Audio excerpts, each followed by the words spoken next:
Muito bom dia, família Vintage. Vamos ler agora o texto de Atos dos Apóstolos, do capítulo 4, verso 32 ao capítulo 6, verso 7.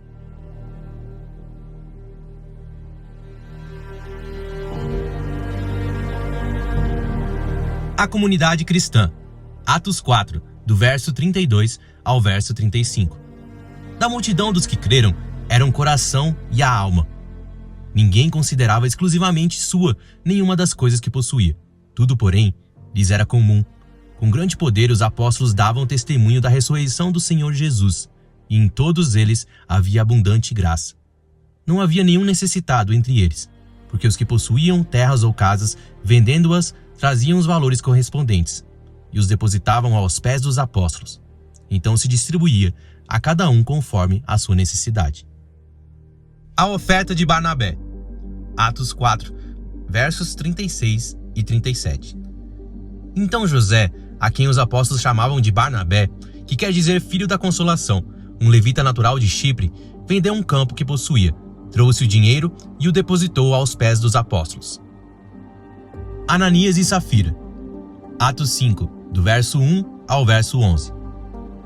Entretanto, certo homem chamado Ananias, com sua mulher Safira, vendeu uma propriedade, mas reteve uma parte do dinheiro, e Safira estava ciente disso. Levando o restante, depositou aos pés dos apóstolos. Então Pedro disse: Ananias, por que você permitiu que Satanás enchesse o seu coração, para que você mentisse ao Espírito Santo, retendo parte do valor do campo? Não é verdade que, conservando a propriedade, seria sua, e depois de vendida, o dinheiro não estaria em seu poder? Por que você decidiu fazer uma coisa dessas? Você não mentiu para os homens, mas para Deus. Ouvindo essas palavras, Ananias caiu morto. E sobreveio grande temor a todos os que souberam o que tinha acontecido. Levantando-se os moços, cobriram o corpo de Ananias e, levando-o para fora, o sepultaram. Quase 3 horas depois, entrou a mulher de Ananias, sem saber o que tinha acontecido. Então Pedro, dirigindo-se a ela, perguntou: Diga-me, foi por este valor que vocês venderam aquela terra? Ela respondeu: Sim, foi por esse valor. Então Pedro disse: Por que vocês entraram em acordo para tentar o Espírito do Senhor? Eis aí à porta os pés do que sepultaram seu marido, e eles levarão você também. No mesmo instante, ela caiu aos pés de Pedro e morreu. Entrando os moços, viram que ela estava morta, e levando-a, sepultaram-na ao lado do marido. E sobreveio grande temor a toda a igreja e a todos aqueles que ouviram falar destes acontecimentos. Sinais e prodígios. Atos 5, do verso 12 ao verso 16. Muitos sinais e prodígios eram feitos entre o povo pelas mãos dos apóstolos. E todos costumavam se reunir, de comum acordo, no pórtico de Salomão. Mas dos restantes, ninguém ousava juntar-se a eles, porém o povo tinha grande admiração por eles. E aumentava sempre mais o número de crentes no Senhor, uma multidão de homens e mulheres, a ponto de levarem os enfermos até pelas ruas e os colocarem sobre os leitos e macas, para que ao passar Pedro, ao menos a sua sombra se projetasse sobre alguns deles.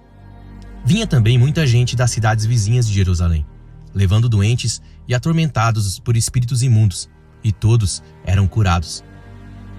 A perseguição aos apóstolos. Atos 5, do verso 17 ao verso 33. Levantando-se, porém, o sumo sacerdote e todos os que estavam com ele, isto é, o partido dos saduceus, ficaram com muita inveja. Prenderam os apóstolos e os recolheram à prisão pública. Mas de noite, um anjo do Senhor abriu as portas da prisão e, levando-os para fora, lhes disse: Vão ao templo e digam ao povo todas as palavras desta vida. Tendo ouvido isto, logo ao amanhecer, entraram no templo e ensinavam. Quando chegaram, o sumo sacerdote e os que estavam com ele convocaram o sinédrio e todo o conselho dos anciãos do povo de Israel e mandaram buscar os apóstolos na prisão.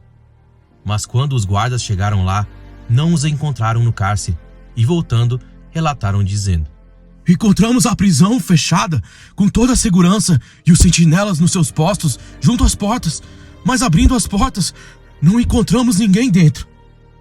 Quando o capitão do templo e os principais sacerdotes ouviram essas informações, ficaram perplexos a respeito deles e do que viria a ser isto.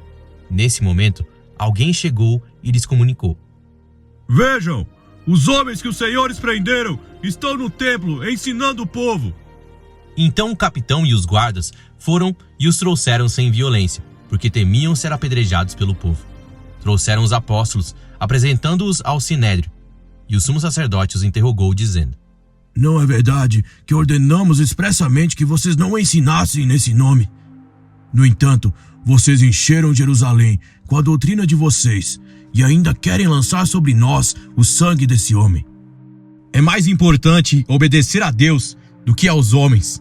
O Deus de nossos pais ressuscitou Jesus, a quem vocês mataram, pendurando-o num madeiro. Deus, porém, com a sua mão direita, o exaltou a príncipe e salvador, a fim de conceder a Israel o arrependimento e a remissão de pecados.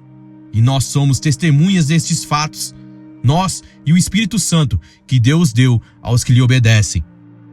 Eles, porém, ouvindo isso, se enfureceram e queriam matá-los. O parecer de Gamaliel. Atos 5, do verso 34 ao verso 42.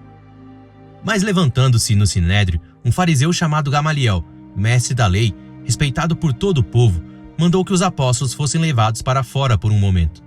Então disse ao sinédrio: Israelitas, tenham cuidado com o que vão fazer a estes homens. Porque algum tempo atrás se levantou Teudas, dizendo ser alguém muito importante, ao qual se juntaram cerca de 400 homens. Mas ele foi morto, e todos os que lhe obedeciam se dispersaram e foram reduzidos a nada.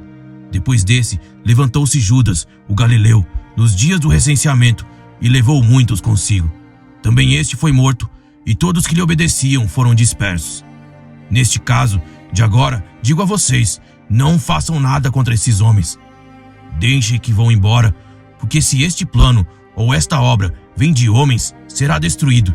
Mas se vem de Deus, vocês não poderão destruí-los e correm o risco de estar lutando contra Deus. E os membros do sinédrio concordaram com Gamaliel. Então chamaram os apóstolos e os açoitaram, e ordenando-lhes que não falassem no nome de Jesus, os soltaram. E eles se retiraram do sinédrio muito alegres por terem sido considerados dignos de sofrer afrontas por esse nome. E todos os dias no templo e de casa em casa não cessavam de ensinar e de pregar que Jesus é o Cristo. A escolha dos 7. Atos 6, do verso 1 ao verso 7.